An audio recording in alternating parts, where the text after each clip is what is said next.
Hello mga ka-Disney! Welcome to my mini vlog. For today's video ay maglilinis tayo ng bahay. So yun nga, nagalaan Disney at ngayon ay maraming kalat na naiwan.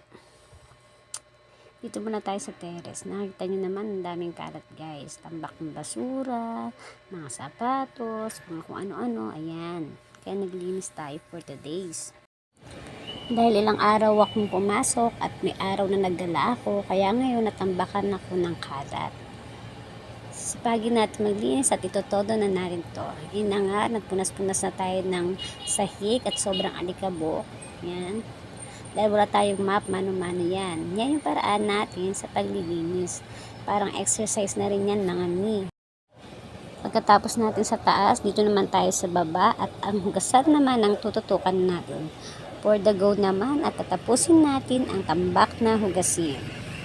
Ayan na nga, kuskus dito, kuskus doon, linis dito, linis dyan. Yan ang gawain natin for today's video. Pagkatapos ng hugasin, ito naman, punas-punas naman tayo ng sahig dito sa at baba. Katapos nito, maglilinis naman tayo ng CR. CR, yan, kuskus dito, kuskus doon. Ayan, for the linis na naman sa CR. Lahat na yan, lilinisan natin na ngayon para lahat talaga ay malinis. So, at na nga, tapos na maglinis. Thank you for watching. Bye-bye!